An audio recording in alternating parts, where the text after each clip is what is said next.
अध्याय 6 पूर्णांक के अंतर्गत कुछ तथ्य हम समझ लेते हैं जिससे हमको सवाल हल करने में और आसानी हो जाए। तो प्राकृत संख्याओं का एक ऐसा समूह, प्राकृत संख्याएं वही सब संख्याएं हैं जो गिनती की संख्याएं होती है, यानी कि 1 2 3 4 5 वाली, ठीक है ना। तो जिसके संगत नई संख्या प्राप्त की जा सके पूर्णांक कहलाता है। आगे बता रहे हैं कि संख्याओं 1 2 3 यानी 1 2 3 ऐसे बढ़ाते चले जाएं 4 5 6, तो उसको हम धनात्मक पूर्णांक कहते हैं। और अगर उन्हीं संख्याओं में ऋण चिन्ह लगा देते हैं, यानी कि जैसे 1 तो उसको बना दे ऋण 1, 2 है तो उसको बना दे ऋण 2, 3 है तो ऋण 3, और ऐसे बढ़ाते चले जाएं, तो जिनमें ऋण चिन्ह लगा रहता है उन संख्याओं को ऋणात्मक पूर्णांक कहते हैं। ध्यान रखना है, शब्द क्या बन गया, अब प्राकृत संख्याएं नहीं रह गई, अब वो बन गई पूर्णांक। यानी एक तरफ अगर धन की तरफ अगर कोई चिन्ह लगे हुए हैं तो धनात्मक पूर्णांक, या कोई चिन्ह नहीं लगा तब भी वो धनात्मक पूर्णांक कहलाता है, और यदि उसमें ऋण चिन्ह लगा हुआ है तो ऋणात्मक पूर्णांक ही कहेंगे, ठीक है। इसका पहली लाइन का मतलब ये हुआ। अब दूसरा कह रहे हैं कि संख्या शून्य केवल एक पूर्णांक है, यह ना तो ऋणात्मक है और ना ही धनात्मक। मतलब अगर शून्य को अगर पूछा जाए कि किस प्रकार का पूर्णांक है, तो आप उसको ये बोल देना, ना तो धनात्मक होता है ना ऋणात्मक। इसका ध्यान रखना है, शून्य क्या होता है, शून्य ना तो धनात्मक होता है ना ऋणात्मक। इसको अच्छी तरह याद रखना है। क्यों? क्योंकि ये कई बार जो है वो उसमें पूछते हैं, क्या बोलते हैं, सामान्य उसमें जनरल नॉलेज की क्वेश्चन में भी पूछा जाता है ये। तो ऋणात्मक पूर्णांक धनात्मक पूर्णांकों के विपरीत होते हैं। कैसे विपरीत होते हैं, इसको समझने के लिए इस संख्या रेखा पर देख लीजिए। अगर यहाँ से दाहिने तरफ चलेंगे तो ये बनते हैं धनात्मक पूर्णांक, और इधर जाते हैं ऋणात्मक। तो ऋणात्मक पूर्णांक जो होते हैं इन धनात्मक पूर्णांकों के विपरीत होते हैं, यानी ठीक उल्टे, जिसको बिंब और प्रतिबिंब से कल हमने समझा था।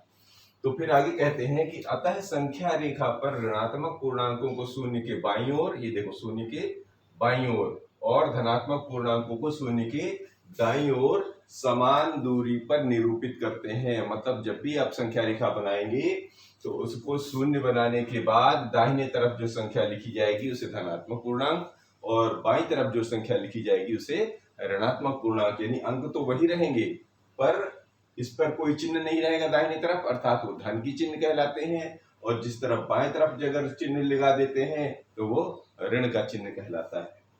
अब अगला है कि प्रत्येक धनात्मक पूर्णांक प्रत्येक ऋणात्मक पूर्णांक से बड़ा होता है। यानी इधर वाली जितनी भी संख्या होगी, इधर वाली संख्याओं की, अगर मान लो 3 है और ये ऋण 3 है, तो जो धन वाला 3 है वो हमेशा ऋण वाले 3 से बड़ा होता है। अर्थात ऐसे समझिए, जैसे मान लीजिए 2, तो धन 2 हमेशा ऋण 2 से बड़ा होगा। इसका मतलब ये हुआ। तो प्रत्येक धनात्मक पूर्णांक प्रत्येक ऋणात्मक पूर्णांक से बड़ा होता है। अगर इसी तरह मान लीजिए यहाँ पर 2 लेते हैं और यहाँ पर ऋण 6 भी लेते हैं, तो ऋण 6 छोटा होता है, क्योंकि ऋणात्मक पूर्णांक हमेशा सभी धनात्मक पूर्णांकों से छोटा होगा। अगर 1 भी लेते हैं तो वो ऋण 6 से 1 बड़ा होगा। क्यों? क्योंकि कल हमने समझा था कि जितनी ऋण के पास बाएं तरफ जाते जाएंगे वो संख्या छोटी होती जाएगी, और इधर शून्य के नजदीक या शून्य से दाहिनी ओर बढ़ते जाएंगे वो संख्या बाईं ओर की संख्या से हमेशा बड़ी होती जाएगी।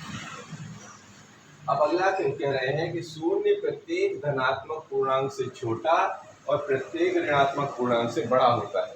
तो ये जो शून्य है वो सभी धनात्मक पूर्णांकों से छोटा होता है, और इधर जितने भी बाएं तरफ आते जा रहे हैं ऋण वाले उनसे हमेशा बड़ा होता है। यानी ऋणात्मक पूर्णांक से बड़ा होगा शून्य और धनात्मक पूर्णांक से छोटा होता है। 2 ऋणात्मक पूर्णांकों का योग एक ऋणात्मक पूर्णांक होता है। ठीक है जी, कैसे अभी बताते हैं। जिसका संख्यात्मक मान उन पूर्णांकों के निरपेक्ष मानों के योग के बराबर होता है। देखिए ये जैसे मान लीजिए ऋण 2 है और एक और ऋण 2 है, इन दोनों को जोड़ना है, ठीक है। तो चूंकि ऋण चिन्ह है तो इनको ऐसे लगा लो। तो ऋण 2 में ऋण 2 यानी कि अंकों को जोड़ लो। अंक और निरपेक्ष मान का मतलब इसके चिन्हों का ध्यान मत दो, ये कहलाता है।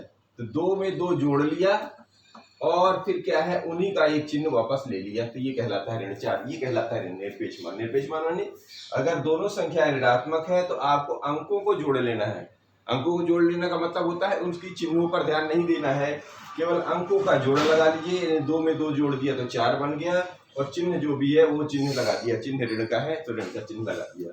तो दो ऋणात्मक पूर्णांकों का योग एक ऋणात्मक पूर्णांक होता है जिसका संख्यात्मक मान उन पूर्णांकों के निरपेक्ष मानों के योग के बराबर होता है। निरपेक्ष मान समझ गया ना, ये इनके चिन्हों को हटा के जो मान होगा, यानी 2 ऋण 2 लिखा है तो उसको 2 ही बोलना है, इसमें भी ऋण 2 लिखा है तो 2 ही, दोनों को जोड़ दिया तो 2 में 2 जोड़ने से 4 बन गया। इसी तरह इसको मान लीजिए, यहाँ पे हमने मान लीजिए 5 ले लिया और यहाँ पे मान लीजिए 3 ले लिया, तो 5 में से 3 जोड़ना है, लेकिन चिन्ह ऋण का है, ये भी ऋण का है, तो 5 में 3 जोड़ेंगे तो 8 बन जाएगा, लेकिन चिन्ह ऋण का ही रहेगा। इसका मतलब ये हुआ। अगला कह रहे हैं कि दो पूर्णांकों का योग शून्य होता है यदि वे एक दूसरे है तो एक दूसरे के योज्य प्रतिलोम कहलाते हैं। देखिए, जैसे मान लीजिए एक चिन्ह है ऋण 3 में अगर का योग, ठीक है, धन 3 को जोड़ दें, इसको जोड़ दें तो क्या होता है, शून्य। तो ये एक दूसरे के योज्य प्रतिलोम कहलाते हैं, यानी ऋण 3 धन 3 का योज्य प्रतिलोम कहलाएगा और ऋण 3 धन 3 का योज्य प्रतिलोम कहलाएगा। इसका मतलब ये हुआ, यानी इन दोनों को जोड़ने के बाद अगर कोई संख्या शून्य में बदल जाती है, ठीक है, यदि दो पूर्णांकों का योग शून्य होता है तो वो एक दूसरे के योज्य प्रतिलोम कहलाते हैं। तो ऋण 3 का योज्य प्रतिलोम धन 3 और धन 3 का योज्य प्रतिलोम ऋण 3। इसका मतलब ये हुआ, समझ में आना चाहिए, ठीक है ना। तो ये उदाहरण हो गया, आप इनको नोट कर लें, फिर अगले प्रश्नावली में मिलते हैं अगले वीडियो में।